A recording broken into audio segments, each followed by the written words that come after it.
Hello, welcome, Devil Sniper here, and today I'm going to bring you my transfer target review. Now, I do feel that in my transfer targets, I sort of went quite in depth on the Argentinian midfielders, which it is what it is. It took me by the moment. I made such in-depth notes. I've been watching quite a bit of Argentinian football of late, and I've been keeping an eye on a couple of players. One is definitely Santiago. I think he's a fantastic little player, hence my comparison to Gattuso.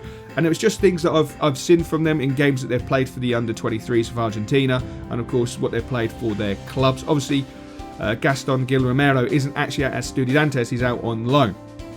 That aside, I thought in this one we could just talk about what players we're actually going to make a move for, and with the Argentinian lads, I'm just going to show you a few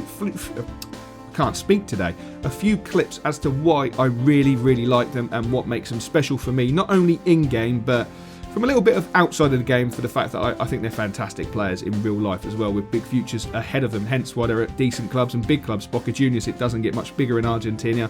I know a lot of people will say, you could argue River Plate, but come on, Boca Juniors. Boca Juniors is Boca Juniors. So we're going to start off having a quick look at Javier Hernandez.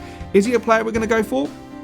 I would love to go for Hernandez, for sure, because he is that natural clinical finisher, and I think he could add so many goals to what we've been lacking all season long. The question is going to be wages and money. Yes, I know we've got a huge amount of money to spend, but we don't want to be wasteful. We don't want to go out and just spend money for the sake of spending it, and I feel the price of Javier might be a bit too expensive, and perhaps he's a player that we can look at in the summer more than now. I don't want to quick fix it and realise that spending sort of 20-30 million on Javier Hernandez and he's the wrong player. Hopefully he won't go for 20-30 million, he'll go for a lot cheaper, but we just have to wait and see. With regards to Carlos Bacca, we've had in-depth conversations with his agent. It's a move that could happen, and it's a move that probably isn't going to happen for two reasons. Well, maybe three reasons. One, his age. He's only 30. I've got nothing against Brian, a 30-year-old, for 30 million, 40 million quid. Nothing whatsoever. Not even the in-game rubbish that will see him deteriorate quicker than an Essex bird can hit the floor. I've got no issue with that whatsoever. His wages would be an issue for me, and I think his potential valuation would be an issue for me. If I was going to spend 30 million on a 30-plus-year-old player, Carlos Bacca just isn't that player. Even though I do feel his clinical finishing would add so much to us, like Javier Hernandez, he's just 2 years too old, maybe 3 years too old for me to even consider spending that sort of ridiculous cash. Now that does lead us to, of course, Raul Jimenez. Now, not many people will understand why I have an affiliation with Raul Jimenez. He's a player that I truly do like, and a player that I like keeping tabs on and watching when I get the opportunity. He was fantastic at America. He then got the dream move to Atletico Madrid. I mean, he was hyped up as a big player. Raul Jimenez has a slight issue. He's not consistent enough, and he does miss the odd opportunity. That's just natural. But he is the most expensive Mexican, I believe. 22, 23 million or 25 million, I think it was, Benfica paid for him, and he is a fantastic player, and he's got all the right attributes for me. He's got that bit of acceleration away from defenders.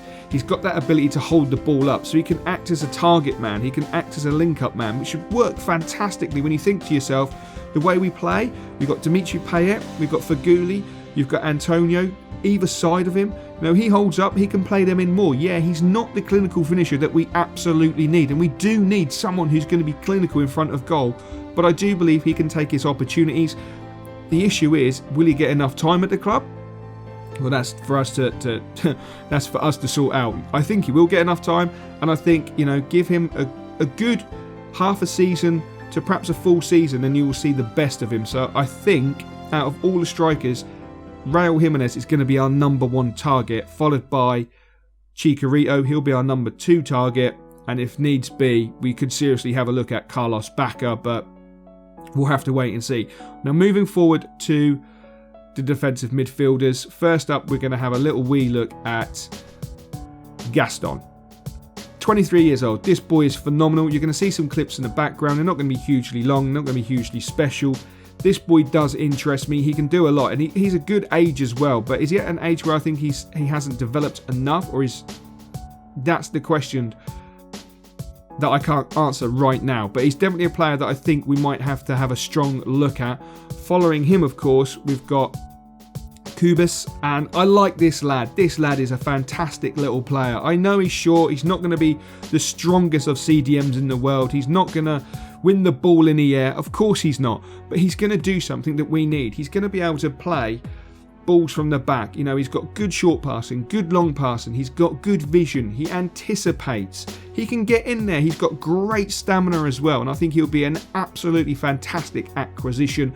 And Bacca Juniors rate him highly, which means, you know, we should really look at him and think to yourself, do you know what? If they think he's that good, then, you know, perhaps we can try and have a little cheeky punt for him. I'd love to bring him in, but my number one target has to be Santiago. This lad is phenomenal. He's strong. He is aggressive, which he might need to calm down in the Premier League because he'll pick up a lot of bookings. He's got a great engine on him. He's got good vision. He likes to knock the ball short. He's not interested in knocking the ball 50, 60 yards. He wants to play nice tiki-taka football, just knocking it short, setting up the play, and then just sitting in front of that back four.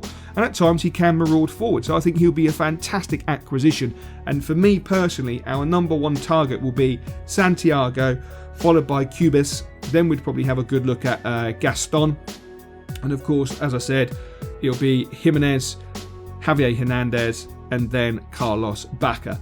Out of those 6, I would love dearly to bring 3 into the club. And I'll be honest, I want Raul Jimenez, I want Santiago, and I would love to bring in Kubis. If we can make it happen for the right money, it's completely and utterly a totally different conversation. We'll just have to wait and see how things go. Hopefully we can get some business done. Obviously, as you know, we've had some players go. Obviously, Chiarte, Andy Carroll's left the club, and Adrian's on the brink of leaving the club, and of course, Kare has left the club. Now, if I can get all 3 of the players I want for what we sold him for, that would be some seriously good business. But I'll be honest, I think we're looking at spending anything between 20 to 30 million to get these 3 players, which is a lot of money and a huge investment by not only the board but the club itself. So yeah, that's what we're looking at. That's the way we're going to be doing it. Hopefully you enjoyed the transfer target review. Obviously for season 2, we'll try and make it a bit more in depth. I think I went too in depth in the first video, which I shouldn't have done, and I think it's made this one a little bit harder to do. But hey,